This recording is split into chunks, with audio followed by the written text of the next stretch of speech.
Vamos então para a nossa segunda aula, né? Da disciplina de cana-de-açúcar. Primeira aula nós falamos da biologia e dos termos, né, utilizados no setor, a biologia da cana, o ciclo fenológico. Agora nós vamos falar de melhoramento genético da cana. O que o melhoramento genético desenvolve? O que ele cria? Ele cria novas variedades, novos híbridos, novos cultivares, né? Na cana a gente não utiliza híbrido, né? Que o conceito de híbrido gera alguma diferença entre a cana, né? O milho utiliza mais híbrido. Na cana a gente usa a terminologia de variedades, né? Variedades de cana. Ou cultivares, né? Todos estão corretos. Então, o melhoramento genético, ele desenvolve novas variedades mais produtivas, enfim. Por que desenvolver novas variedades?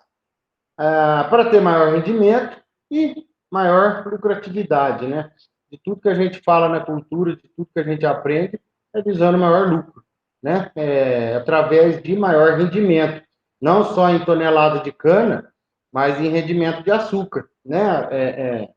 Não adianta ter uma variedade muito produtiva e com pouco açúcar, né? Então, a gente diz maior rendimento, é tonelada de açúcar por hectare, tá? E aqui está escrito também, safra o ano inteiro. Pois é, no Nordeste e no Sudeste, as safras são intercaladas, né? Quando chega a nossa época chuvosa aqui no Sudeste, é a época de seca no Nordeste e vice-versa.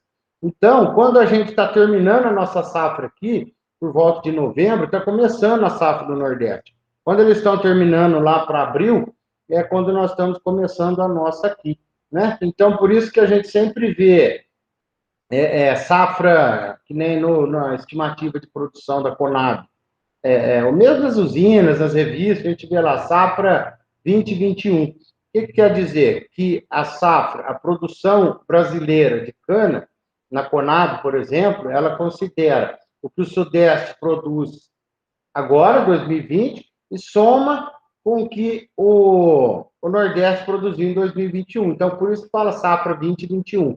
Quer dizer que o 20 no Sudeste e o 21 no Sudeste, somando tudo, dá a produção anual de cana. Então, por que eu estou falando isso quando eu digo de variedades, né? Porque tem que ter safra o ano inteiro. Nosso país tem safra o ano inteiro. E agora, a mesma variedade pode ser usada no ano inteiro? Não, né? Nós temos variedades específicas para cada época do ano, para cada época de colheita, que são as variedades, já adiantando que nós vamos ver mais adiante, são as variedades ditas precoces, médias e tardias, né? Então, o melhoramento genético desenvolve, um dos objetivos é esse, desenvolver variedades para que se tenha safra o ano todo, tá? E se for pensando numa característica, numa cana ideal, né? Se a gente pudesse montar igual um quebra-cabeça uma variedade ideal, o que a gente queria que essa cana tivesse, né? Primeiro, alta produtividade, alta tonelada de cana por hectare e alto teor de sacarose, né? Que vai formar o TPH. O que é TPH? Tonelada de pó por hectare, tonelada de açúcar por hectare. Então, se eu tenho uma cana com alta produtividade e com alto teor de sacarose, eu tenho alto tonelada de pó por hectare, que é isso que interessa ao produtor, né? Então, vamos lá, uma cana ideal, altamente produtiva, alto teor de sacarose, ausência de florescimento, né? Nós dissemos na aula anterior que o florescimento é indesejável ao produtor, só interessa aos programas de melhoramento. Então, uma cana que floresça para o produtor, para a usina, não tem interesse comercial, né? Pelo contrário, ela prejudica a cana pela perda de açúcar no seu interior, né? Então, uma variedade ideal não deveria florescer. Uma variedade ideal deveria ser tolerante à seca, deve ser tolerante à seca, né? Cada vez mais o clima tem dado as caras aí, cada vez diferente, cada ano com algumas características. Esse ano, 2020, olha a seca que nós estamos, né? Então, uma cana que não tiver tolerância à seca, é indesejável. Cana ereta é outra característica desejável, ou seja, quando se está pensando em colheita, a gente quer ter cana ereta, né? Olha a facilidade, quando a gente olha essa foto, olha a facilidade para uma colhedora, até mesmo manual, fazer o corte de uma cana dessa, né? Porque o corte dela é um corte ereto, isso facilita as operações de colheita e melhora a densidade de carga no caminhão. Tá? Uniformidade de cômodos, mesma coisa, né? A cana uniforme facilita toda a operação de desponte, a hora de despontar, aqui, ó, não importa, a indústria não quer os ponteiros, palmitos, né? Então, veja, uma cana uniforme, facilidade para fazer o despontamento dela. Outra coisa, né? Uma cana uniforme que não tenha brotos em diferentes estágios, né? Cana nova, brotos novos e brotos pomos já maduros, isso aí é indesejável também, porque na hora de colher, vai colher tudo. Então, se eu tenho colmos sem açúcar, com colmos com mais açúcar, no fim, na média, acaba prejudicado. Então, a cana ideal também deveria ter colmos uniformes. Ausência de isoporização ou chochamento. O que é isoporização? Essa foto aqui mostra. Isoporização é esse oco, esse vazio que forma, né, no colmo da cana. Isso aqui, a cana, a gente chama de isoporizada ou cana xoxa, geralmente provocado pelo florescimento, tá? Provoca esse xochamento. Cana resistente à praga, né? Quem gostaria de uma cana que no plantio tivesse alta incidência de praga, né? Plantar uma cana brocada, ou plantar uma cana com cupim, onde nós não vamos ter germinação, brotação, né? Então, resistência a pragas. Resistência a doenças, claro, né? Cana sadia. Qualquer produtor gostaria de ter cana resistente a pragas e cana resistente a doenças. Canas com teor de fibra satisfatório, ou seja, não muito, porque não vai ter caldo, vai ter menos caldo, ou nem pouco, porque a fibra é interessante ultimamente para fazer energia, né? Cogeração de energia, vender energia. Outra característica importante, boa brotação na palha, ou seja, para não haver perdas, né? Que nem pega uma cana dessa aqui, ó, que depois da colheita ela não brotou na palha. Como a gente sabe que a colheita hoje é basicamente toda mecanizada, então as variedades têm que ter boa capacidade de brotar na palha, né? Senão o prejuízo é certo, né? O custo de manejo, custo de plantio de uma variedade que não vai brotar é o mesmo de uma que brota, né? Então, nós temos que tomar cuidado, escolher bem, mas é mais uma característica desejável na cana. Outra característica desejável, uma cana que tenha rápido crescimento, né? Porque a cana que cresce rápido, ela sombreia entre linhas, sombreando entre linhas, ela segura o mato. Ela não deixa o banco de sementes germinar ou segura aquelas plantas daninhas que porventura já tenham germinado, né? Então, uma cana que cresça rápido é uma característica desejável também, porque controla o mato, né? Alta densidade de colmo, ou seja, canas pesadas, né? Canas que o colmo dela tem um bom conteúdo. Isso é o contrário do chochamento, né? O chochamento é quando a cana está leve, e alta densidade de colmos é o contrário, quando a cana está pesada, ou seja, dá um bom rendimento, dá uma boa moagem, dá uma boa quantidade de fibra, né? Cana de fácil despalha, por quê? Nós sabemos que a palha é indesejável para a indústria, né? A palha não contém açúcar, pelo contrário, ela rouba um pouco de açúcar quando ela é esmagada junto com o pomo. Então, queremos cana de fácil despalha, né? Ainda mais agora com colheita mecanizada, né, já estamos aí quase que praticamente tudo mecanizado, a colhedora com canas que não despalham fácil, a colhedora tem mais dificuldade de fazer a limpeza, né? Então, uma cana de fácil despalha é ideal para que não leve para a usina a palha que a indústria não deseja, né? Outra característica desejável, palmito curto, mesma coisa, palmito não tem, palmito é a folha enrolada, né? Aquele cartucho, aquele enrolado na bainha, aquela quantidade de folhas, aonde não tem açúcar nenhum, não é como, palmito não é como. Então, variedades com palmito curto, né? O que adianta eu ter uma cana alta, mas se eu tenho lá 30% da cana é palmito, Também não adianta, né? Então, eu quero ter cana com palmito curto e colmo comprido, né? Então, é outra característica ideal. Resistência a geado, resistência a frio, claro, também queremos ter uma cana assim. Ou seja, se escolher a variedade errada, o custo é o mesmo de plantio e manutenção do que uma variedade certa. Uma vai produzir e a outra não vai. Então, quando eu disse todas essas características desejáveis na cana, o que eu estou querendo dizer? A gente vê que não é fácil ter essa cana ideal, né? A gente não consegue, o melhoramento genético, os melhoristas, não conseguem é, é, inserir todas essas características numa variedade, né? Seria ideal, quem sabe um dia consiga. Então, o que tem feito são variedades onde apresentam algum grau de satisfação com relação à produtividade e toneladas de açúcar, esse sim, sempre tem que ser maior do que a variedade anterior, né? Porque no processo de substituição de uma variedade nova pela antiga, a nova tem que ser melhor, com certeza. Agora, é impossível ter todas essas características que eu disse até agora de cana ideal numa mesma variedade. Então, se procura ter variedades aonde ela tenha o maior número daquela característica desejável, que aí sim vai ser uma cana superior a uma variedade superior à outra, né? Uma variedade nova. Quanto mais características desejáveis ela tiver, ela vai ter um comportamento acima, superior da variedade antiga ou atual. Então, assim que se dá o processo de substituição por novas variedades, tá? Então, o que se faz? Como que se iniciou o melhoramento? Com espécies, né? Vejo que a cana tem principais 5 espécies de cana, são essas, né? Sacaram oficinaro, sacaram espontâneo, sacaram barberi, sacaram sinense, sacaram robusto.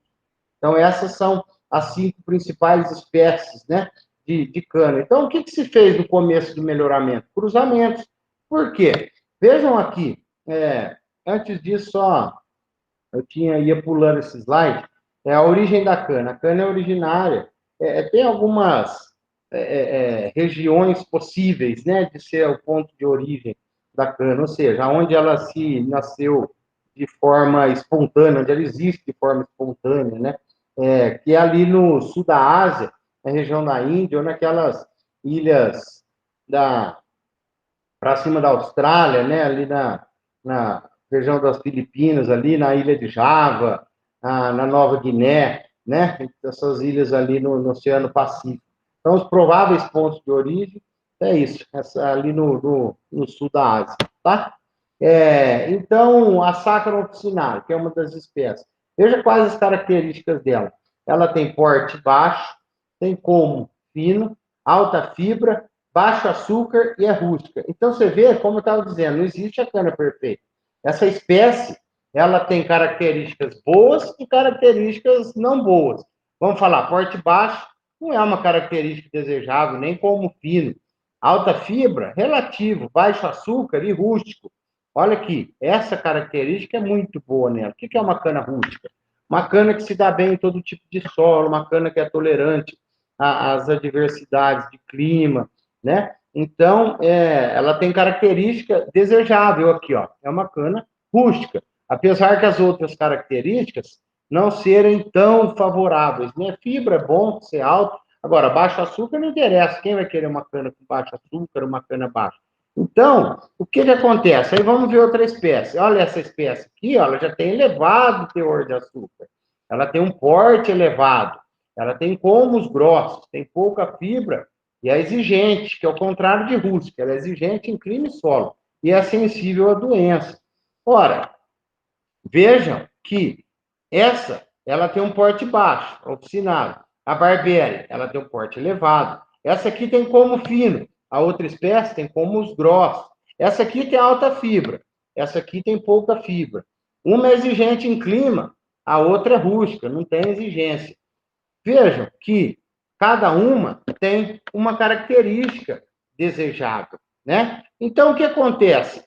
O cruzamento entre espécies vai tentar promover nos filhos as características dos pais e das mães, ou seja, Se eu tenho uma cana com pouco açúcar, cruzo com uma de muito açúcar e torço, não é certeza, porque a genética não é 2 mais 2, a genética é uma surpresa, né? Então, tenta-se fazer um cruzamento de uma cana com baixo teor de açúcar com uma de alto teor e ver se os filhos vão ter alto teor. E assim para todas as outras características, uma cana de porte alto, uma cana de porte baixo. Cruza para ver se os filhos vão ter alto teor de açúcar e porte alto. E assim sucessivamente, vai fazendo os cruzamentos e tenta passar, herdar para os filhos as características desejáveis, né? Então, veja aqui essa outra cana, essa outra espécie. Olha a pomos dela, pomos que chegam a 10 metros, pomos grossos, alta fibra e pouco açúcar. Então, ó, o pouco açúcar não nos interessa. Agora, pomos altos e grossos,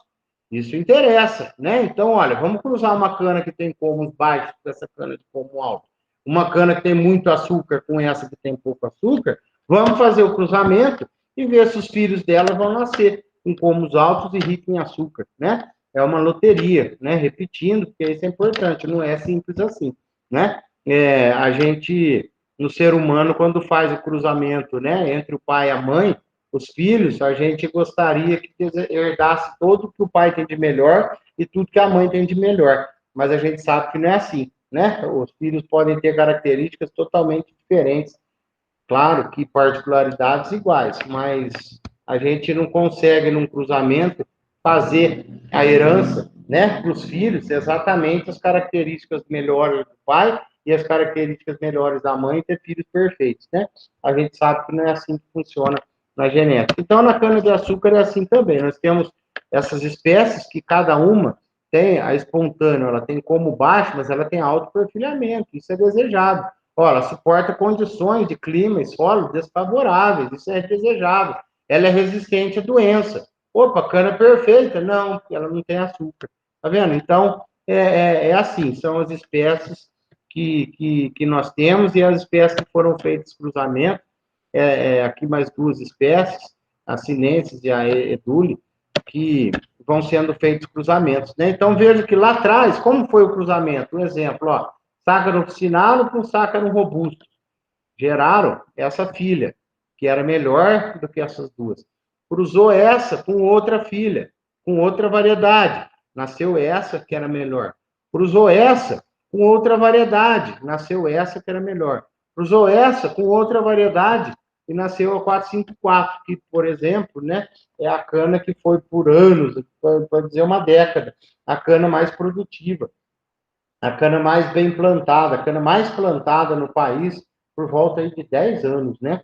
Então, ou seja, ela é filha, neta, bisneta, tataraneta de uma cana de uma espécie.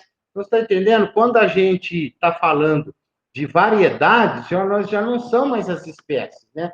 Então, as espécies nós cruzamos lá atrás. Depois, os filhos das espécies já são as variedades, tá? Nós vamos, daqui a pouco, ver o que significa cada uma, mas essas letras aqui, ela significa quem que é o dono da cultivar, qual o programa de melhoramento que desenvolveu essa variedade, né? Então, o C, por exemplo, aqui, ó, CP, é Canal Point, é uma variedade dos Estados Unidos, tá? RB é uma variedade brasileira, República do Brasil, hoje é IDESA Brasil. E a numeração, nós vamos ver lá na frente o que quer dizer cada nomenclatura dessa, tá?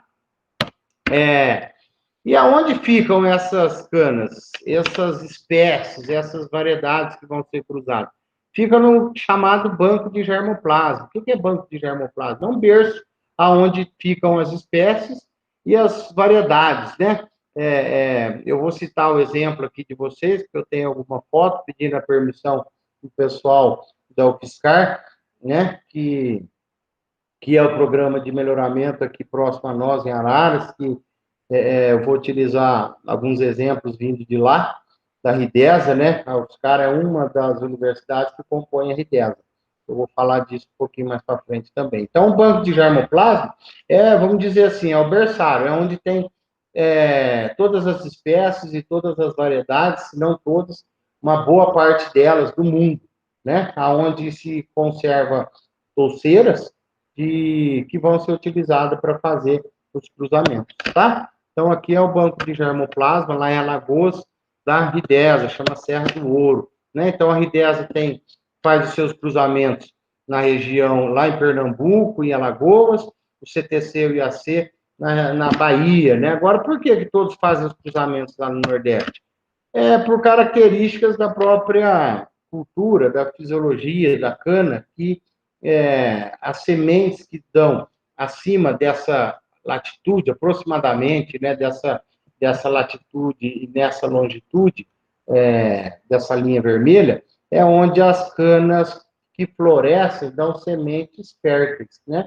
As sementes, elas não necessariamente vingam, né? Aqui na região sudeste, a cana dá flor, mas a flor, e consequentemente o fruto, que é a semente, aqui na região sudeste, se plantar não nasce. Boa parte dele não nasce. Por quê? Dá flor, mas a semente não vinga. Tá? Por conta das características da própria cultura, e por isso, lá no Nordeste, as sementes são viáveis. Todas as sementes lá todas as variedades florescem, praticamente todas que florescem, lá elas vão florescer, e as sementes que elas produzem são sementes férteis, plantando dá a cana, tá? Então, é por isso que os programas de melhoramento são lá em cima, na região nordeste do Brasil. A panícula da cana é quem contém a semente, né? Isso aqui, esse aqui chama raque, né? Esse pendão maior aqui chama raque, aí tem a inflorescência, ou panícula, né? Ou flecha. Dentro dessa panícula vai ter as espiguetas. Cada risco desse aqui é uma ramificação. Dentro dessa ramificação vai ter a espigueta vai dar o fruto, a flor, e a flor vai dar a semente da cana, tá? Então, como que faz o cruzamento de cana? Você primeiro identifica quais canas estão no ponto de serem cruzadas, né? Veja aqui, ó, que nós temos inflorescências que ainda não se abriram e inflorescências que já estão totalmente abertas, que vão servir de polinizadores, né? São sementes que têm os pólens férteis, né? Então, aí, essa coletada, as variedades, né? Primeiro vê a variedade que se quer ser cruzada, identifica qual é a toceira dela, encontra quais pomos estão florescidos, o ponto de florescimento, se está ideal para se fazer o cruzamento, coleta esses pomos, leva para um galpão, repetindo, isso aqui são imagens lá da Serra do Ouro, em Alagoas, que pertence à Ridesa, estação de cruzamento da Ridesa, em Alagoas.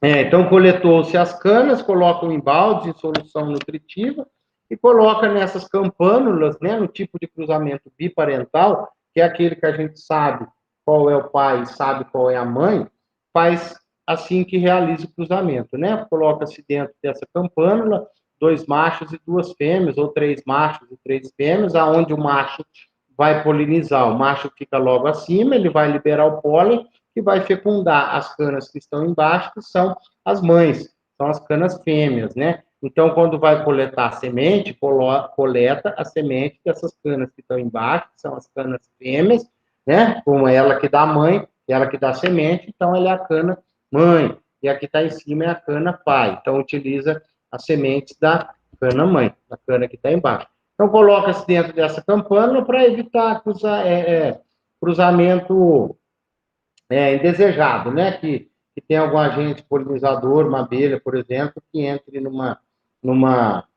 que retire o pólen de uma variedade e leve a outra sem ser aquela que você gostaria do cruzamento. Então, faz isolamento e para o vento também, né? Para que não haja vento e haja uma polinização indesejável, né? Ou desconhecida, tá? Então, essas aí são as campânulas de hibridação, as campânulas onde é feito os cruzamentos, lá na Serra do Ouro, tá? Existe outro tipo de cruzamento que chama policruzamento, que não tem especificamente aqui, ó, não tem especificamente, não se sabe quem são os pais, ou seja, coloca diversas variedades juntas, então não se sabe qual cruzou com qual, mas você sempre vai saber quem é a mãe, óbvio, né? Aquele combo, aquela variedade que você tirou a semente, é a variedade mãe.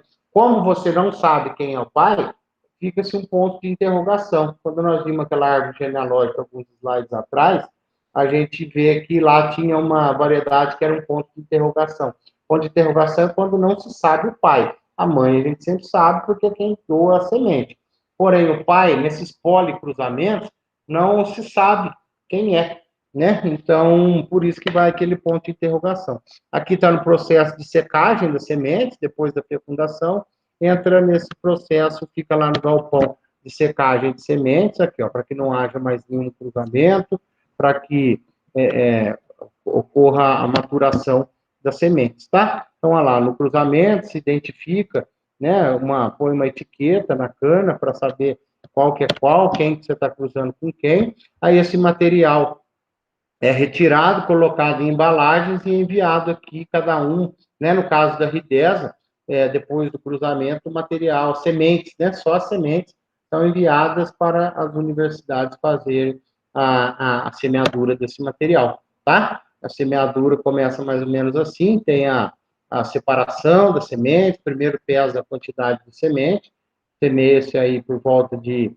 3,5 gramas para fazer os primeiros testes de germinação, né? Então, separa as sementes, põe na balança, vê o peso, esse aqui sou eu, você me conhecer aí, então aqui se faz a semeadura dessa forma, tá? Leva-se para a estufa de germinação, aonde elas vão germinar, né? As sementes vão germinar, vejam que tem variedades que germinam muito mais, é daqui que saem os testes de germinação para saber a quantidade de semente que será necessário para atingir o número de plantas que o programa de melhoramento deseja, tá? Então, veja que temos caixas com mais sementes, caixas com menos plantas e com mais plântulas, né? Então, é assim que fica a cana depois de germinada.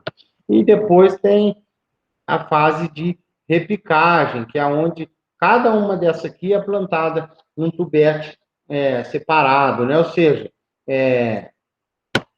dentro de uma caixa dessa, cada plantinha aqui tem o mesmo pai e mãe, mas são diferentes uma da outra, né? Aqui são todas irmãs. Cada plantinha dessas são irmãs. Tem o mesmo pai e a mesma mãe, mas não são iguais, né? É igual nós seres humanos. Eu, como irmão, nós somos diferentes, a não ser que nós fôssemos gêmeos. Quando não se tem irmãos gêmeos, são diferentes, mas é o mesmo pai e a mesma mãe. Então, aqui dentro de uma caixinha dessa, é o mesmo pai e a mesma mãe, mas são irmãos. Então, por isso que precisa fazer esse processo de replicagem, ou seja, individualizar cada plantinha dessa para levar para o campo, tá? Então, um dia, uma 454, que eu disse que foi por 10 anos a mais plantada, ela foi somente uma plantinha dessa aqui, tá? Uma 7515, ou seja, qualquer variedade, um dia ela foi somente uma plantinha como essa, onde ela foi passando pelas fases de seleção e atingiu os canaviais aí do país inteiro. Mas tudo começou dessa maneira, tá? Então, esse é um campo de aclimatação, de mudas, né? De vidro, de cana de melhoramento. Essas canas são separadas, né? Como eu disse, individualizadas em tubetes e levadas a campo, né? Então, lá no campo se faz o plantio, respeitando os espaçamentos entre planta, espaçamento entre linhas, e cada linha dessa aqui são aquelas irmãs da bandeja que nós vimos lá. Lá nós temos uma bandeja, e aí vai distribuindo a cana do mesmo cruzamento, mesmo pai e mão, e aqui são todos os irmãos, né? O mesmo pai e mãe, todos irmãos, ou uma rua, 2, 3, 4 ruas, são irmãos, né? Então é identificado lá na ponta quem que é qual, através dos mapas, né, de campo, croquis de campo, né? Então, é aqui que vai sair a seleção. Então, pode ser que o irmão desse aqui seja uma melhor cana do Brasil, dia da manhã. E os outros irmãos, talvez nem germinem, né? Nem brotem. Então, é assim que é feito os processos de seleção, né? Olha lá, espaçamento de meio metro entre plantas, 1,40 entre linhas, né? Então, esse aqui é um campo de primeira fase de seleção. Então, eu tenho alguns números aqui, eu não sei se estão atualizados para hoje, mas só para ter uma base, né? Uma quantidade de plantas que cada programa de melhoramento faz aí por ano, né? Para se trabalhar. Então, quando fala que é 1 milhão de genótipos, são 1 milhão de novas plantas por ano que vão passar por seleção. E isso todo ano chegando mais 1 milhão de plantas, de modo que começa-se o trabalho de seleção O primeiro ano faz aquele plantio que nós vimos, o segundo ano faz um corte sem seleção, né, para não avaliar na cana-planta, faz um terceiro ano, já estou lá na multiplicação da toceira, fazendo só uma avaliação visual, ou seja, vendo se aquela cana tem um bom perfil, se ela tem cara de cana. Se ela tiver cara de cana, faz uma seleção e vai multiplicando, quarto ano, corta sem seleção, no quinto ano, já começa a avaliar o teor de açúcar, né? E começa a avaliar também isoporização, florescimento, e começa a multiplicar esse material selecionado. Ou seja, reparem que o que não servia já ficou para trás, já morreu, não foi selecionado, e aquele que seleciona vai aumentando a quantidade, vai aumentando, vai se multiplicando. Só que aí não mais por semente, a multiplicação vegetativa, que é aquele que planta um pedaço da cana e nasce clones, nasce plantas iguais, idênticas àquela que você está multiplicando. Se você plantou um pedaço da cana, gera filhos idênticos, tá? Então, veja que esse processo todo ano. Tem cana no primeiro ano, tem cana no quinto ano. Olha lá, alguns exemplos, né? Então, você seleciona, você entra no campo, seleciona indivíduos superiores, né? Você vê lá uma toceira bonita, uma toceira feia. Toceira feia, você vai largar para trás. Feia, que eu digo assim, que não tem cara que vai ser uma variedade de cana um dia, né? Então, isso aí é um trabalho muito capacitado pelos melhoristas, né? Os melhoristas aí são aquelas pessoas que têm o olho altamente apurado e capacidade de simplesmente olhar uma cana e saber se aquela cana possui as características desejáveis, né? É claro que existem análises que precisam ser feitas em laboratório, né? Teor de açúcar, tudo mais, ou com refratômetro no campo, mas melhoristas são as pessoas altamente capacitadas para que identifique quais são esses indivíduos superiores e vão multiplicando até um dia se virar uma variedade, tá? Então, o florescimento não vai esperar a cana florescer. Então, tem uma maneira de identificar se essa cana está florescendo, né? Aqui, ó, através... Lembra que nós vimos na aula passada lá do meristema apical? Então, quando esse meristema, aquela gema apical, ela começa a entrar em diferenciação, é sinal que ela está começando a florescer, né? Então, aqui, ó, veja que esse meristema apical está diferente desse. Então, esse aqui indica que é uma cana que vai florescer, tá? Então, se a cana vai florescer, como é indesejável, essa cana já vai ficando para trás, tá? Avaliação de isoporização e xoxamento, veja aqui, ó, uma cana daqui para cá, ó, veja como ela foi xoxando, isoporizando, né? Olha aqui uma cana com alta isoporização e uma cana sem isoporização, né? Então, canas que isoporizam ficam para trás. Então, olha lá, no sexto ano faz as multiplicações, isso aqui pode ter alguma, né, variação de um ano para o outro, né? Exatamente isso. Mas veja que a quantidade, né, como eu citei no exemplo lá atrás, plantou no primeiro ano 1 milhão de plantas. Veja que aqui eu estou no sexto ano, tenho lá 3.000 plantas e assim vai diminuindo.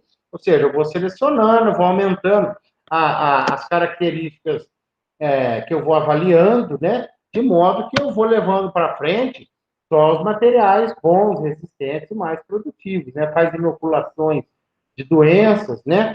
Inoculação de vírus, inoculação de carvão, de fungo, para ver se essa cana é resistente. Variedades que não são resistentes também são descartadas e é ficado para trás, porque não se pode fazer uma liberação comercial de uma cana que não seja resistente à doença e leve prejuízos aí de maneira geral para todos os canaviais, né, para outras regiões, tá? Então, olha lá, estou no 11º, 13º ano, então daquela 1 milhão de variedades, vamos falar, aqui eu pus 7, mas não existe um lançamento de um ano de 7 variedades vinda do mesmo ano de cruzamento, né? Então, você vê que lá de 1 milhão de plantas que você plantou, por muitos e muitos anos não chega em nenhuma selecionada, porque nenhuma teve uma característica melhor do que as cultivares já existentes, né? Então, passa por vários anos sem ter uma variedade nova para ser lançada, né? Então, mas esse processo como um todo, para chegar desde o cruzamento que nós vimos, até chegar na cana desejável, é um processo aí que leva no mínimo 10 anos, tá? Mas pode por aí certamente essa variedade está lançada. O que é lançado? Tá disponível comercialmente, né? Por volta de 13 anos que leva esse processo, tá? Só que, como eu disse, tem clone, né, cultivar, que já está sendo lá, está lá no 10º ano, só que está chegando mais semeadura. Então, é um processo de seleção que não para, né? Está chegando, tem cana lá que está em 4º ano de seleção, tem cana que está em 5º, tem cana que está em 6º, tem cana que está no 1º ano de seleção. Enfim, ela é um processo contínuo, que nunca para, tá? Então, aí nós temos as variedades melhoradas, que são as variedades com as características melhores e mais desejadas do que as variedades anteriores, tá? Quem que faz melhoramento genético no Brasil? Quem são os programas de melhoramento genético no Brasil? A Ridesa, hoje, que já tinha a sigla RP, antes significava República do Brasil, quando pertencia ao Instituto do Açúcar e do Álcool, né? É um instituto que foi extinto, se eu não me engano, em 91, 92, na época do Fernando Collor. Ele extinguiu os institutos, não só da cana, mas vários outros institutos brasileiros, foi extinto. Então, aí a Universidade Federal de São Carlos se dispôs a tocar para frente esse centro de melhoramento de cana, aonde se formou uma universidade de agronomia, na qual eu até me formei. E então quando fechou-se o Instituto do Açúcar e Álcool Planaçúcar, a UFSCar absorveu esse instituto e, juntamente com outras universidades, começaram a tocar esse programa de melhoramento do Planaçúcar. E aí o RB, que falava, que era República do Brasil, quando era do governo federal, mudou-se para Ridesa Brasil, que é um programa financiado pelas empresas, né? Muito pouco pelo governo federal, grande parte financiada pelas próprias usinas que fomentam as pesquisas em novas variedades, tá? Então, são essas 10 universidades que fazem parte da RIDESA, da rede. RIDESA quer dizer Rede Universitária, aqui, ó, Rede Interuniversitária de Desenvolvimento do Setor Sucroalcooleiro, tá? Então, essas são as universidades. Esse aqui é a imagem da fazenda, lá da Estação Experimental de Araras, né, onde aqui hoje são as salas de aula, né, o prédio da UFSCar. Aqui a gente vê que são parcelas diferentes, né, é diferente de um canavial comercial que a gente vê na usina, que aqui são todas parcelas de experimento, toda parcela de cana em experimentação, né, vejam, são todas parcelinhas pequenas. Esse aqui é o prédio do programa de melhoramento, esse aqui, né, que é anexo à universidade. Veja aqui um outro campo de melhoramento, vê que não é aquele canavial homogêneo igual a gente está acostumado a ver nas usinas, né? Veja que aqui tem uma parcelinha com flor, aqui é uma parcelinha mais baixinha, uma parcela mais alta sem flor, e é assim que faz o processo de seleção. Daqui do meio você tem que achar quais são os indivíduos, ou nesse caso aqui, qual parcela que tem características desejáveis na cana, tá? Aqui mesma coisa, aqui é um campo de seleção de novos cultivares, tá? Outro programa de melhoramento é o antigo Copersucar, que agora chama-se CTC, né? Era o que era o Centro de Tecnologia Copersucar, agora virou Centro de Tecnologia Canavieiro, que é o CTC, e a Copersucar tinha as variedades SP, e desde quando se iniciou o CTC, as novas variedades têm o nome de CTC, tá? Então, o CTC é o antigo Copersucar, a CTC é quem fazia antes as variedades da sigla SP, tá? Então, ela tem sede lá em Piracicaba, essa é a vista lá da fazenda também, ó, as parcelinhas, do mesmo jeito que nós vimos lá do Oscar, as estufas de aclimatação, as parcelinhas de experimentação, né, o escritório central. Então, essa aqui é a sede lá de Piracicaba. E temos também um outro programa de melhoramento do IAC, né? Então, a RB, a RIDESA e o IAC são órgãos públicos,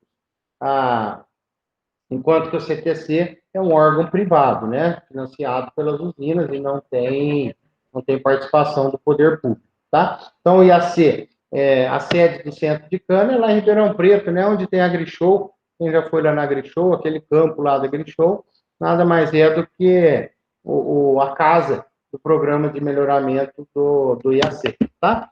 Tivemos a Canaviais, que foi criada em 2003 e se encerrou em 2015. Tive a oportunidade de trabalhar lá também, né? Na época que era da Votorantim, depois foi para Monsanto e até ser extinta, né? Então lançou-se algumas variedades de sigla CV que está aí no mercado, e a Vigris é outra empresa que surgiu do pessoal que era da Canaviales, que fundou esse programa de melhoramento, que é voltado exclusivamente à produção de cana-energia, né? Canas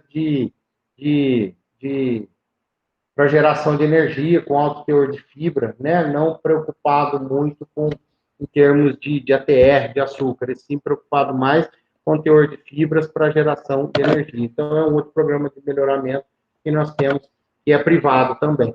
Esse censo que está aqui não está atualizado, mas nós temos mais ou menos isso, não é muito longe disso.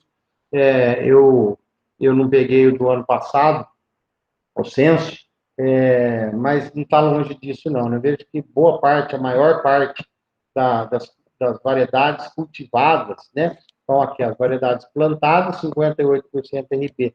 Variedades cultivadas, 65% RB. Ou seja, aqui é o que está plantando, aqui é o que já está plantado. Então, a RB, por muitos anos, aí, ela é a líder no mercado aí de variedades de cana, tá? Então, todo ano sai um censo desse, onde são as variedades mais plantadas e mais cultivadas, e ela é uma boa base para o produtor saber quais são as melhores, né? A gente sempre quer plantar o que tem melhor, o que o nosso vizinho está plantando e está dando certo com ele, a gente também quer. Aqui não é feio copiar, não, aqui é interessante que se pergunte para o vizinho o que é que ele está plantando, para que a gente plante também, né? Então, anualmente, os programas de melhoramento liberam um censo de variedades, né? Por sigla e por variedade propriamente dita, né? Que nem aqui a gente pega nesse ano aqui, desse censo varietal que o pessoal do IAC fez, se eu não me engano, em 2017, 18,5% da área plantada era de uma variedade RB, 966928, seguida por uma CTC, por outra RB, por outra CTC, por outra RB, por outra RB, por outra CTC. Então, a gente vê que a disputa aqui de plantio fica entre RB e CTC, tá? Sendo que a mais plantada, ela é aí 3 vezes maior do que a quarta mais plantada. Então, né, para a gente ter uma base aí de também a área cultivada, esse censo aqui é do IAC, o ano dele não está aqui, mas vejam aqui, 17% da área cultivada, dessa 7515 e 6928. Então, colocando as duas juntas aqui, dá um terço dos canaviais para essas duas cultivares da RB, da 7515 e da 6928, tá? Então, isso aqui anualmente é feito esse controle, até para conhecimento dos produtores, quais são as variedades mais plantadas, tá? E aí tem todo o catálogo, né? Cada programa de melhoramento, quando desenvolve uma variedade, ou nem só das novas, né? Tem todas as características, né? Até para fazer o registro, a patente de uma cultivar, para que seja cobrado royalties do plantio por área cultivada, né? Então, ela tem todos os critérios, as características dela, tudo descrito, né? Para que se faça o melhor uso, o manuseio correto daquela variedade, né? Então, aqui, ó, pega aqui, apresenta o pessoal que criou a variedade, que vai te dizer, ó, boa germinação, boa brotação em soqueira, alto perfilhamento, excelente fechamento entre linhas. Lembra aquelas características que nós falamos lá no começo da aula, são desejáveis? Então, aqui eles te falam quais são as características desejáveis que essa planta possui, né? Recomendação de manejo, em ambiente médio de alto potencial, colheita no início a meio de safra, essa 6928. Destaques, que ela tem de melhor, aquelas características desejáveis. Teor de sacarose alto, com alta produtividade agrícola. Excelente brotação em cana-planta e soqueira. E elevada sanidade para as principais doenças. Então, quando um programa lança uma variedade, ele passa todas as características favoráveis dela. E se ela é uma nova variedade, é porque ela possui essas características desejadas, para que o produtor tenha segurança em implantá-lo, né? Vejam que aqui, ó, agora quando vocês virem embaixo da variedade, do nome da variedade, um xizinho assim com 2 cruzamentos, agora vocês já sabem, né? Que isso aqui vem lá do cruzamento, lá do melhoramento, né? A mãe e o pai. Então aqui, ó, eu sei que a mãe da 6928 é a 5156 e o pai da 6928 é a 5690.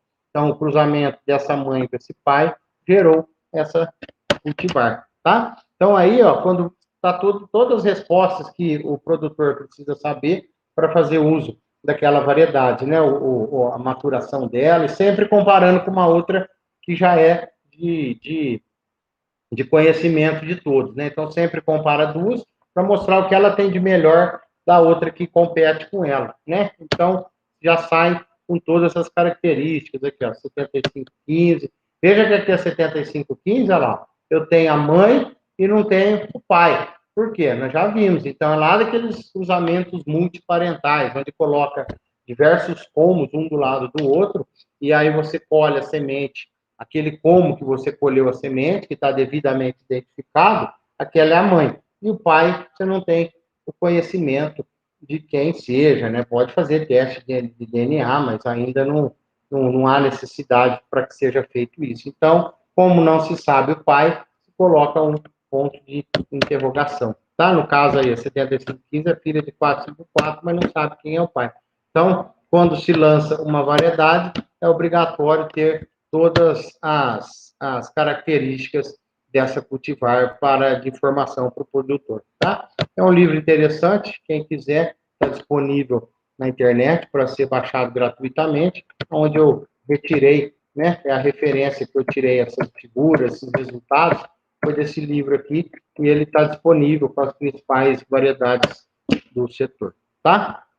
Então, falando agora um pouquinho, deixando o programa de melhoramento, vamos falar um pouquinho de época de colheita. Toda cana tem um período onde o teor de sacarose dela é o mais elevado. É o ponto ideal que deve ser feita a colheita, né? Para que eu vou colher uma cana enquanto ela não atingiu o seu máximo de açúcar, né? Eu vou estar perdendo. O melhor jeito, o jeito mais barato de aumentar meu lucro de graça é deixando a cana acumular mais açúcar no campo, até o certo ponto que ela não começa a perder. Então, nós temos variedades que elas acumulam, atingem um pico de açúcar em determinado período, e outras variedades em outros períodos. Então, o que define uma variedade, se ela é precoce, média ou tardia? É quando ela atinge o pico máximo de maturação. Ou seja, essa linha azul, um exemplo de uma cultivar, veja que ela, logo em abril, ela atingiu, aqui é só um exemplo, tá? Um pico de maturação aqui em abril, de abril para maio, ou seja, essa é uma variedade precoce. Essa aqui atingiu o pico de maturação em julho, ou seja, é uma variedade média. Essa aqui atingiu o pico de maturação em agosto, ou seja, agosto para setembro, ou seja, é uma variedade tardia. Então, pensa comigo, essa é uma variedade tardia, essa linha azul escura. O que acontece se eu colher ela em junho? Em junho, olha quanto que ela tem de açúcar, tem 13. Olha o quanto que eu vou estar perdendo, que ela poderia ganhar se eu esperasse para colher ela na época certa, que é no final de agosto e setembro. Então, por isso que é importante se conhecer o período aonde cada cana tem o seu pico de maturação, tá ok? Então, por isso que é variedade precoce, média e tardia. Ou seja, aquelas variedades que atingem o pico de maturação no início da safra, precoce, e aquela que atinge o pico no final da safra, variedades tardias, tá? Então, aqui mesma coisa, a gente consegue ver que essa linha azul é uma variedade precoce, né? E veja que aqui ela já começou a perder açúcar. Sendo que, ó, por exemplo, se eu tiver que começar a safra aqui em abril, com qual variedade eu vou começar a safra em abril? Essa linha azul aqui, ou seja, aqui tem mais açúcar. Por que eu vou começar a safra com essa variedade que está na linha vermelha, se ela tem tudo isso para crescer de açúcar? Então, eu começo a safra com a variedade que tem mais açúcar, que são as variedades precoces, tá? Então, a grosso modo, diz que variedades precoces são aquelas que são colhidas de março até maio, variedades médias de junho a agosto, variedades tardias de setembro a novembro. Pode ter, lógico, um pouquinho de variação para frente ou para trás, tá? Tem uma recomendação que seja plantada numa usina 40% de variedades precoces, 30% de variedades médias e 30% de variedades tardias. Por quê? Porque a variedade precoce é aquela que é rica no começo da safra. Então, você tem, e tem a tendência de, no começo da safra, a cana ser menos produtiva. Então, eu tenho aqui, a colheita consome mais área, a colheita precisa, para atingir aquela quantidade de cana, precisa colher áreas maiores. Então, a variedade precoce recomenda-se que numa usina ocupe aí por volta de 40%.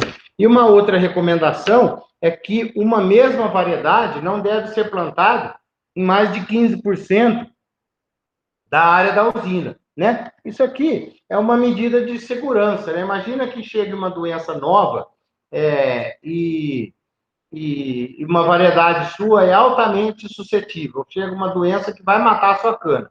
Aí imagina se você tem 50% do seu canavial com aquela variedade que vai morrer com aquela doença. Poxa, se tiver 50% daquela variedade, você vai perder 50% da sua lavoura, seus prejuízos são grandes, né? Então, recomenda-se que não ultrapasse 15% da mesma variedade na usina por medidas de segurança, tá? E como que eu escolho qual variedade eu planto? Então, nós já falamos, é quando eu vou colher, então eu tenho que saber quando eu vou estar colhendo aquela época, aquela cultivar, naquela região, quando eu vou estar colhendo aquela região, eu vou colher em abril.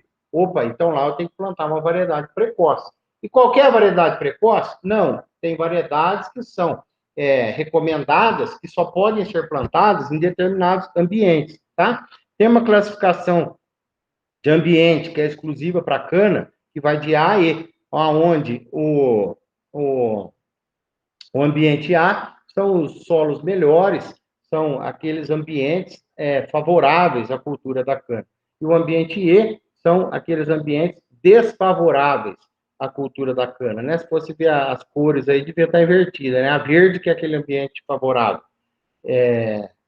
O A é o ambiente favorável e o E é o ambiente desfavorável. Eu não vou entrar em detalhe de como que chega nessa classificação, mas não é só classificação de solo, né? Tem toda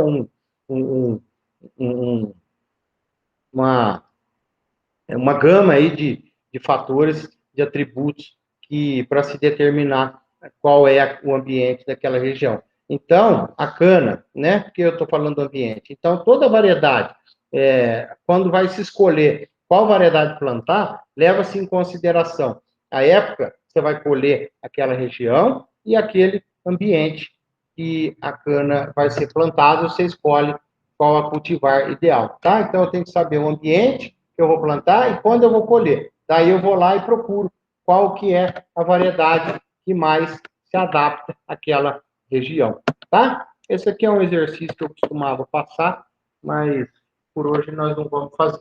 Nomenclatura de variedades. O que é nomenclatura? Aqueles números, né? A gente não viu número e letras. Então, cada programa de melhoramento tem a sua sigla e tem a sua maneira de identificar qual é a cultivar, né? Que nem quando a gente vê RB 855453. O que quer dizer? O RB, Ridesa Brasil. Então, você já sabe que aquela cultivar é uma cultivar da Ridesa. 85, o que é? É o ano que foi feito o cruzamento. Lembra que nós vimos lá o cruzamento, colocou a cana-mãe com a cana-pai? Então, o ano que fez aquele cruzamento, 1985. E 5453. No caso da Ridesa, tem numeração onde cada uma das universidades tem uma numeração de 0 a 1000, de 1000 a 2000, de 3000 a 5000, enfim, para saber qual das universidades que produziu aquela cultivar, tá? Então, no caso das RPs é assim. No caso das SPs, mesma coisa. SPs são as siglas lá do antigo Copersucar. 80 é o ano do cruzamento e 3250 é o número sequencial que eles dão lá de controle, tá? Então, reparem o que surgiu aqui. Surgiu um tracinho. É isso mesmo, as RPs, ó, não tem tracinho, eu não errei, não. Mas a gente vê muito erro disso aí em usina, tem trabalhos científicos, a gente vê muitos erros, né? Então, veja que aqui, ó, não tem espaço entre a letra e o número, não tem espaço. E, no caso das RPs, não tem tracinho. As SPs não tem. SPs tem tracinho. Nenhuma tem espaço. É a letra e sem espaço já o ano de cruzamento. No caso das SPs, tem um tracinho. A CTC não tem tracinho, então, quando é o CTC, são variedades do Centro de Tecnologia Canavieira, né? E é um número sequencial. Ela foi lançando a CTC1, CTC2, CTC3 e assim por diante na sequência que foi se lançando. Aí a C, mesma coisa, a sigla do Instituto Agronômico de Campinas, sem espacinho. O ano do cruzamento, tracinho, 2210. Então, tem que respeitar se ela tem tracinho ou não. Apesar de a gente ver bastante erro por aí, tem lugar que não põe a sigla, ou põe a sigla, não põe o ano, põe tracinho, tira tracinho. Então, o jeito oficial é o jeito que eu acabei de falar para vocês, tá? Então, do melhoramento, era isso, né, que tinha para falar. Eu vou entrar agora no nosso último assunto dessa aula, que são os viveiros de muda, né?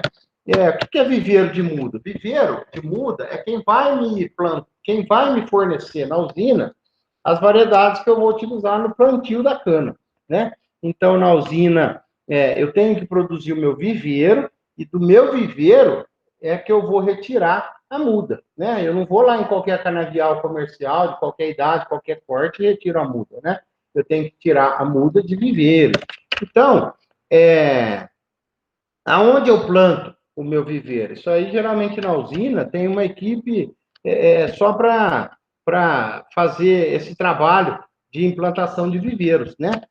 Aonde eu tenho que saber, primeiro, aonde eu vou plantar meu viveiro? Ora, aonde eu vou ter áreas de reforma, ou seja, ou áreas que eu vou ter que plantar, né? Não adianta eu fazer o viveiro lá numa região longe de onde eu vou plantar. Então, eu já tenho que saber. E lembre-se que a cana leva um ano para desenvolver, para me servir de muda, né? 7, 10 meses. Então, lembre-se que eu tenho que planejar o viveiro já no mínimo com 2 anos de antecedência. Eu tenho que saber aonde é a área que eu vou plantar, para eu já 2 anos antes planejar de fazer o meu viveiro. Então, a localização de viveiro é fundamental. Tem que estar próximo às áreas de reforma e próximo às áreas de expansão da usina.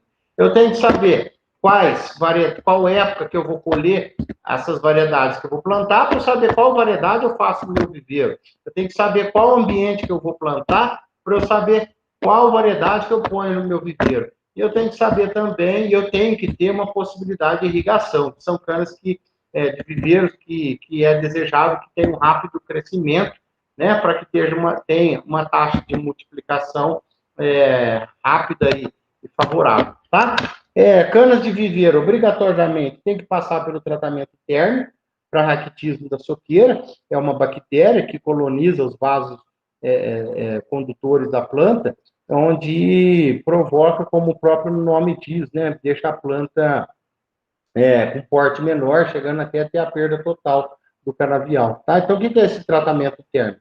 Eu coloco a 30 minutos com 52 graus, tá? Tem uma outra metodologia que esquenta um pouquinho mais, diminui o tempo, mas a pioneira é essa aí, 52 graus, 30 minutos. Eu corto os toletes, os pedaços da gema, né, as geminhas individualizadas, coloco em sacos tipo rede, né, redinha, e insiro dentro de uma banheira nessa temperatura e deixo por 30 minutos. Teoricamente, toda bactéria do raquitismo, ela seria morta, né? Estaria sendo eliminada do tratamento, tá? Então, olha lá, uma banheira fazendo o tratamento térmico. Então, a cana de viveiro deve obrigatoriamente ter passado por um tratamento térmico. Porque imagina se a cana está contaminada, eu for multiplicando essa bactéria, eu for multiplicando essa contaminação, né? Eu vou estar levando doença para onde não existia, eu vou estar vou estar dando um tiro no pé de multiplicar a doença pelo meu canavial. tá? E aí você faz o plantio dessa muda. Essa aqui é uma foto antiga que eu tenho, ó, de 15 anos atrás, onde a gente fazia o tratamento térmico e não tinha viveiros, fazia brotar no canteiro. Olha lá, e depois individualizava. Levava cada uma dessa mudinha, a gente individualizava e levava para o campo, tá? Então, hoje nós temos também essa outra forma de desenvolver viveiros, né? Onde dentro dessa cápsula, né? Isso aí é de uma marca da Singenta, chama Emerald, dentro dessa cápsula, ela aí é uma parafina, dentro tem um substrato e uma mini planta lá dentro, uma geminha, uma mini plantinha, aonde ela vai se desenvolver, né? Então tem todo um aspecto econômico, financeiro e favorável de sanidade que vale a pena levar em consideração na época de se fazer o plantio, tá? Aí uma foto que eu peguei no próprio site da empresa, disponível na internet, aonde é uma maneira de fazer plantios de viveiro, né? Ainda o plantio comercial tem sido pouco usado, até porque se todo mundo quiser plantar comercialmente desse jeito, não sei se a empresa teria capacidade de atender a todos. Mas viveiro vale a pena, é recomendável dar uma estudada aí no plantio desse tipo de mudas, tá? Então, o viveiro nada mais é do que isso. No primeiro ano, eu tenho um viveiro pré-primário, aí eu multiplico esse viveiro pré-primário, formo o primário, formo o viveiro secundário. Aí que esse talhão, depois que já não me for mais um viveiro, eu vou utilizar ele para usina, vou utilizar ele como cana. Mas quando eu faço um viveiro, essa cana não é utilizada para moer, lógico, né? Porque a cana de viveiro teve irrigação, teve uma adubação talvez mais pesada, um critério mais rigoroso de plantio, não é para moer, né? Então, muda que vão servir de viveiro, né? Então, você planta lá 5 hectares de uma cana que veio lá de um tratamento térmico, planta 5 hectares, depois desses 5 hectares vai virar 50, depois 10 meses, depois vai virar 555, porque o 500 desses 50, mais os 50, mais esses 5, então 555, e aí, desses 555, eu consigo fazer 5.500 hectares. Então, veja, ó, que no ano 1 para o ano 4, os meus 5 hectares virou 5.000 hectares, né? Então, e aí sim que essa cana vai para moagem na usina. Então, é isso que é um viveiro. O viveiro é quem fornece a muda para ser plantado, tá? E nós temos algumas técnicas de multiplicação rápida dessas mudinhas, né? A meiose, que ultimamente ela está sendo bem utilizada, principalmente também, além de ter o aspecto de ser uma multiplicação acelerada, porque ela possui essa característica, que eu vou dizer no próximo slide, de rápida multiplicação, pelos próprios aspectos econômicos, né, de transporte e tudo mais, ela tem uma redução aí, quem diz que o custo de plantio com meiose fica aí até 30% mais barato. Mas o que é a meiose? É assim, você planta 1 ou 2 fileiras e deixa 5, por exemplo, se a taxa de multiplicação for 1 para 5, essa rua aqui vai plantar 5 ruas. Então, você planta uma rua, pula 5. Aí você planta outra rua e lembra que vai pular mais 5. Então, você planta entre duas ruas 10 sulcos. O Elton está perguntando a cantose também, o Elton. A cantose é separar uma área do viveiro, uma área da fazenda, e multiplicar. Vamos falar, é um canto. Você pega um canto da fazenda e forma ali o seu viveiro. Isso aí é o que é chamado de cantose. E a meiose é isso. A meiose, você faz, planta 2 fileiras, geralmente 2 fileiras, vê a taxa de multiplicação que você vai ter e pula os sulcos, tá? Aqui é uma foto de meiose. Então, aqui essas 2 fileiras vão servir para mim de mudas para plantar esse espaço. Então, aqui essa fileira eu planto aqui, a fileira de lá eu planto 5 ruas para lá. E por aí vai, aqui a meiose. É o que eu escrevi aqui, não é uma técnica nova, mas qual era o problema? Que ela tinha sido esquecida e agora voltou a ser utilizada. pela agricultura de precisão, né? Graças aos equipamentos de piloto automático, onde tem uma enorme precisão de trabalho, ela, ela, ela voltou a ser utilizada, a meiose, né? Uma técnica antiga, mas tinha sido esquecida. Por quê? Por exemplo, aqui, ó, isso aqui é uma falha. Se você plantar meiose sem um GPS, sem um piloto automático, você não consegue garantir o espaçamento, você não consegue acertar. Fala assim, não há como você fazer com uma trena, fala assim, aqui eu vou ter que pôr 10 sul, a 1,40, então tem que ter 14 metros. Você não consegue deixar 14 metros de fora a fora, tá? Então você tem que fazer isso com piloto automático. Por isso que a meiose voltou com tudo. Além de ser mais barato, ela acelera a multiplicação de uma variedade nova, por exemplo, e agora com a advinda das tecnologias novas, ela tornou-se viável esse tipo de plantio, tá? Então, olha lá, reduz custo de plantio, reduz custo de formação de viveiro e multiplica os clones de forma acelerada. E aí tem diversas opções de plantar. E outro detalhe, né? Dá um retorno, ou porque você arrenda aquela parte aqui do meio, ó, você pode fazer um arrendamento com outras culturas. Aqui, ó, 66% da sua área está disponível para você arrendar, para você plantar outra coisa. Ou você arrenda e tira algum lucro disso, financeiro, ou você simplesmente tira o lucro de fazer uma rotação de cultura, né? De plantar uma outra cultura, como essas imagens aqui, ó, plantar crotalária, a gente sabe que a crotalária é excelente para fazer rotação com a cana, amendoim, milho e soja. Milho não vai ter a característica de rotação, aqui seria puramente comercial para obter algum lucro. A soja tem a relação de fixação de nitrogênio, que é altamente favorável na rotação de cultura com a cana. Enfim, então, além disso, posso fazer um ganho financeiro, né? Além de me custar mais barato, eu posso arrendar esse outro pedaço ou fazer algum plantio que vai me trazer, se não benefício diretamente financeiro, mas benefícios em forma de melhoria na produtividade, tá?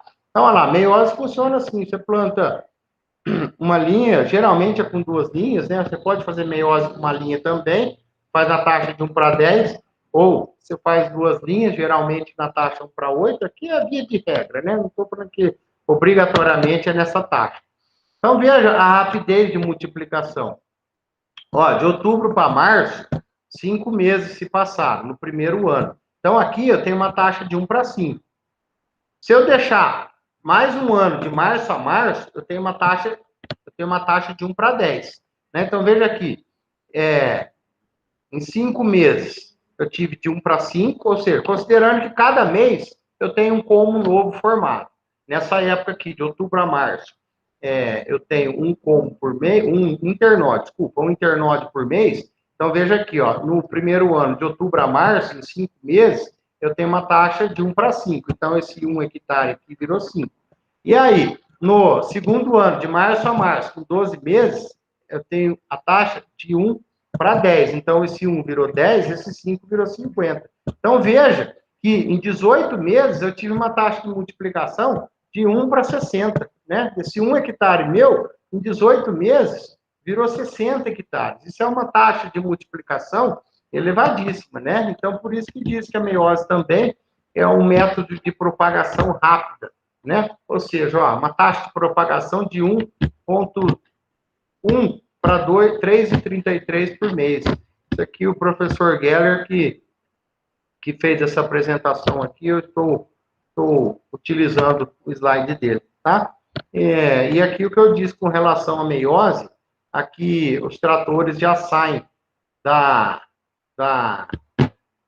usina sabendo exatamente qual é o traçado, qual é o trajeto, como é o sentido da sucação que ele tem que fazer, tá? Então, aqui uma outra área de meiose, o plantio da meiose, aqui a germinação da meiose e outras ruas, outros sulcos que pularam.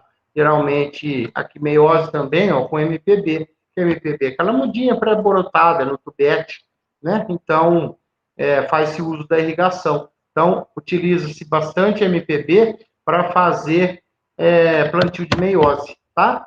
e aí pode fazer plantio de MPB com máquinas aqui, ó, plantio mecanizado de MPB, plantio meiose mecanizado com mudas pré-brotadas, tá? Olha lá que bonito que fica, um plantio de MPB. Então, veja que o de MPB nasce bem, né? Não é à toa que está sendo muito bem utilizado, já levar a muda pré-brotada para o campo, né? Ou seja, lá não precisa mais de 2 plantas por metro. 2 plantas é excelente. Um espaçamento a cada meio metro, você já vai fechar totalmente a rua, né? Se eu tiver a cada meio metro uma plantinha, considerando que essa aqui vai vir 25 centímetros para cá, e essa aqui vai vir 25 centímetros para cá, a coceira, depois de perfilhada, então, se considerar o espaçamento de meio metro, vai fechar toda a linha de plantio, tá? No plantio de meiose das plantas mãe, é fundamental que se faça de tudo que tiver de opção para fazer. Colocar torta de filtro, cama de frango, esterco, adubação, o máximo que você puder fazer com adubação, com matéria orgânica. Por quê? Porque é uma cana que vai te servir de muda. É uma cana que quanto mais ela produzir, melhor para você. Você vai ter uma taxa de multiplicação melhor, né? Você consegue arriscar mais aquela taxa de 1 para 5, 1 para 6, 1 para 8, 1 para 10. Por quê? Você capricha. Então, uma área diferente de um plantio comercial, de você plantar 5.000 hectares, é um tratamento. Agora, você plantar as suas ruas de meiose, abusa na adubação, em matéria orgânica, e dê o melhor trato que puder dar, tá? Então, olha lá, tem produtos que se utilizam exatamente para estimular o crescimento da raiz e atinge o número de gemas, né? Aumenta o número de gemas por metro, que é isso que nos interessa, tá? Então, olha lá, um plantio de meiose, aqui no MPB, um plantio de meiose convencional. E aí, o pessoal fazendo o que chama de desdobra, né? Ou seja, o pessoal está plantando essas duas ruas aqui, ó. Então, veja que aqui ele fez uma taxa, acho que de 1 para 5, ó. Uma rua aqui planta 1, 2, 3, 4, 5, 6, 7, 8. Ele fez 1 para 4, se eu não me engano, nessa foto aqui, ó. Então é isso, o pessoal tira a cana daqui e planta as ruas do lado, tá? É o que chama de desdobra. Ou se faz de maneira mecânica, a colhedora colhe, joga na plantadora, ou no transbordo, né? Ou na plantadora direta, é mais difícil um pouco, mas pode ser. Joga da colhedora direto para plantadora e já faz, né? Já colhe a meiose e já faz o plantio no espaço entre as duas linhas as duas ruas mãe, né? Então, olha lá, cuidados na meiose é faltar muda ou sobrar muda. Se você superestimar, se você estima 1 para 8, se der 1 para 6, vai te faltar muda. Ou se você estima 1 para 6, se der 1 para 10, vai te sobrar muda. Então, nenhum nem outro é desejável. Você é melhor que sobrar que faltar? Não, também não. É melhor ter um bom planejamento e acertar a quantidade, a taxa de multiplicação que você espera, tá? Outra forma de multiplicação rápida é a cultura do meristema. Lembra que na aula anterior nós falamos lá da gema apical, né? Então, o pessoal da cultura de tecido geralmente utiliza aquela geminha apical ou alguma outra parte da planta que emita calos, né? Que emita novas plantas. Mas é meio de laboratório, né? Então, poucas usinas utilizam porque exige laboratório especializado, mão de obra especializada, material, equipamento, um trabalho bem especializado que muitas usinas não estão preparadas para fazer. Mas é uma taxa de multiplicação monstruosa, né? Porque aqui, ó, um meristema, em 6 meses, você planta 1 hectare, né? Olha lá, para formar 1 hectare de viveiro, um meristema, uma geminha, em 6 meses, você planta 1 hectare. Ou seja, ela tem uma taxa de multiplicação altíssima, né? Aqui, ó, ela faz de 1 meristema, você faz 1 para 10. A cada replicagem, a cada 3 semanas, 1 meristema vira 10. Então, no final de 3 meses, você vai ter 20.000 plantas, que é o suficiente para plantar 1 hectare, tá? Vantagem é que, além de ser uma rápida multiplicação, aqui a garantia da cana está sadia, da muda está sadia, porque como você fez uma multiplicação de tecido, o tecido não leva a doença adiante, né? O meristema aqui é garantido, né? Muito mais do que lá quando nós falamos do tratamento térmico, né? O meristema é garantido que a cana está sadia, tá? Outra maneira de multiplicação rápida é fazer você mesmo seu MPB, né? Você corta, você pega uma cana, você improvisa aí uma guilhotina e forma os seus mini toletes, né? Passa por tratamento térmico, leva para brotar e faz a individualização, a repicagem em tubex, tá? Aí vai ter o enraizamento e você leva, ou seja, você mesmo produziu seu MPB. E para terminar, em viveiros, é importante ter uma técnica chamada de rogue. O que é o rogue? O rogue é eliminação de misturas e doenças. O pessoal altamente capacitado de vista, então aquele pessoal experiente, que conhece bem identificar uma variedade, eles vão andando no viveiro, então aonde eles veem que tem mistura de variedades, eles vão lá e eliminam, né? Se é mistura de variedade, aplica um glifosato e mata aquela cana. Por quê? Porque se você não matar, você vai estar multiplicando a mistura, né? Você quer ter um canavial puro, um canavial para cultivar que amadureça junto, que possa ser colhida junto. Então, imagina se eu tenho no mesmo talhão uma mistura com variedade tardia com precoce. Eu vou colher a precoce, vou ter que levar a tardia que ainda não está madura, ou vice-versa. Então, o que esse pessoal do Rogue faz? Eles entram no viveiro e identificam canas diferentes do que a que você plantou. Alguma mistura. De onde veio essa mistura? Sei lá, pode ter vindo do caminhão, da colhedora, alguém passou ali e jogou, não sei. Mas pode ter de acontecer alguma mistura, que é altamente indesejável. Então, essa equipe, elas entram e fazem essa eliminação.